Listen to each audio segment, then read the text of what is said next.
श्रीमन नारायण हर हर महादेव।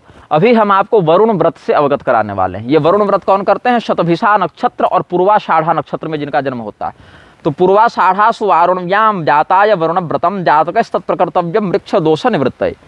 जो शतभिषा नक्षत्र का जातक है अथवा पूर्वाषाढ़ा नक्षत्र का जातक है वह वरुण देवता का व्रत करता है। वरुण व्रत के अंतर्गत वरुण देवता का जो बीज है वो क्या है? ओम वोंग ओंकार। मैंने पूरे दीर्घ प्रणव का उच्चारण नहीं किया है, तो ओंकार पूर्वक वोंग। और अगर ओंकार में प्रणव में अधिकृत नहीं है तो केवल वोंग, ऐसे वौ और बिंदु वोंग, ऐसे वरुण देवता का। वौम इति मनुः प्रोक्तो वरुणस्याम भूपते। जल तत्व के अधिष्ठाता भगवान वरुण का बीज वोंग है। तो कब कब यह करना है? एक तो अपने जन्म नक्षत्र के दिन करना है, किसी भी नक्षत्र में नहीं। यदि आपका जन्म शतभिषा नक्षत्र में हुआ है, यदि आपका जन्म पूर्वाषाढ़ा में हुआ है तब करना है। तो इस प्रकार से उसी जन्म नक्षत्र के आने पर करना है, अथवा शुक्ल पक्ष की पंचमी तिथि को भी करना है। अगर उस दिन सोमवार पड़ जाए बहुत बढ़िया, सोमवार को भी ये व्रत कर सकते हैं। कहाँ करना है? सोमवार की अनिवार्यता नहीं है, पड़ जाए तो बढ़िया। कहाँ करना है? तो नदी के तट पर जाकर, सरोवर के तट पर जाकर करना है। और कैसे करना है? भगवान वरुण के दो संतानों का प्रधानता से वर्णन है। एक तो वारुणी देवी और दूसरे पुष्कर महाराज। तो पुष्कर जो वरुण पुत्र हैं उनका और भगवती वारुणी का पूजन करना है। भगवान वरुण की पत्नी का नाम है चर्षणी, तो चर्षणी देवी का भी पूजन करना है। चर्षणी देवी का वरुण देवता के बाएं भाग में और वारुणी देवी का चूंकि बेटी है तो दाएं भाग में पुष्कर देवता के साथ। जो बेटा बेटी है वो दाएं भाग में और जो पत्नी है वो बाएं भाग में, ऐसे पूजन करना है। भगवान वरुण का ध्यान कैसा है? तो समुद्र से घिरे हुए हैं, जितनी भी नदियां हैं, जितने भी नाग हैं और जितने भी रत्न इत्यादि हैं, रत्नाकर समुद्र में जो भी पाए जाते हैं वो सब वरुण देवता को घेर कर उनकी स्तुति कर रहे हैं, पूजा कर रहे हैं।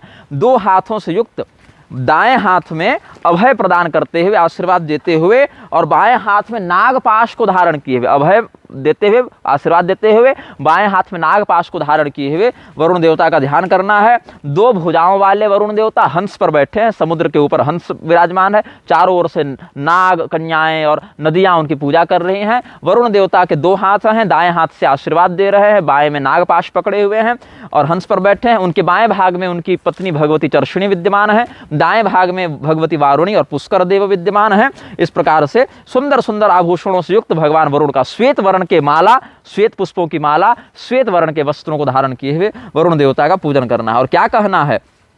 वरुणो धवलो जिष्णु पुरुषो निम्नगाधिपः पाशहस्तो महाबाहुस्तस्मै नित्यम नमो नमः।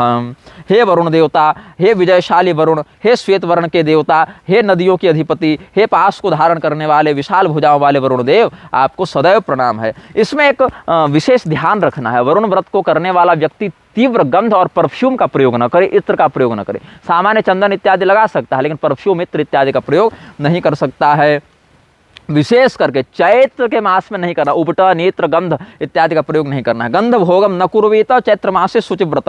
गंधयुक्तां शुभां सुक्तिं शीतवस्त्रं च पायसं दक्षिणा सहितं दद्याद् विप्राय शास्त्र मानिने निशिकृत्वा जले वासम प्रभाते गोप्रदो भवेत। ये व्रत भी बड़ा कठिन व्रत है। इसमें क्या कहते हैं? चैत्र मास से में जब गंध इत्यादि का वह प्रयोग नहीं करेगा, उपटन इत्यादि का, तो जब चैत्र मास पूरा हो जाए तो सुगंध और चंदन से लिपटे हुए सुंदर मोती का दान करना है। मोती जो समुद्र से निकले, ऐसे सामुद्रिक मोती का लेपन कर ले, चंदन, उसमें चंदन लगा ले, उसको चंदन से लिप्त कर ले और सुगंध से लिप्त करके दान करे। और सफ़ेद रंग का वस्त्र दान करे, खीर दान करे, शास्त्रवेत्ता ब्राह्मण को दक्षिणा दान करे, रात भर जल में वास करे। ये बड़ा कठिन है लेकिन चलो चैत के महीने में गर्मी रहती है तो थोड़ा जिसका शरीर तगड़ा है वो कर सकता है। असमर्थ हो तो कम से कम एक पहर रह जाए, और ज़्यादा असमर्थ हो तो क्षमा मांग ले, भैया कि मर जाएंगे हम, रात भर जल में रहेंगे तो लकवा मार जाए, तो हे वरुण देवता क्षमा कर। लेकिन सामर्थ्य हो तो करना चाहिए। व्रत तो खैर न शरीरस्य शोषणम, ये भी है ना। व्रत तपस्या क्या? अहिंसा, सत्य, संयम, परोपकार, यही सब प्रधान तपस्या है। बाकी शरीर के शोषण मात्र को तपस्या नहीं कर सकते। कर स्वयं तक शरीरस्थम इत्यादि का नियम भी लग जाएगा ना, आसुरी तपस्या नहीं करनी ना। तो सौभाग्य की वृद्धि करने वाला और रोगों का नाश करने वाला तथा पूर्वाषाढ़ और शतभिषा नक्षत्र के जातकों को शांति प्रदान करने वाला यह वरुण व्रत हमने आपको बताया है। उत्तराषाढ़ा वाला बाद में बताएंगे। श्रीमन नारायण हर हर महादेव। नमस्ते।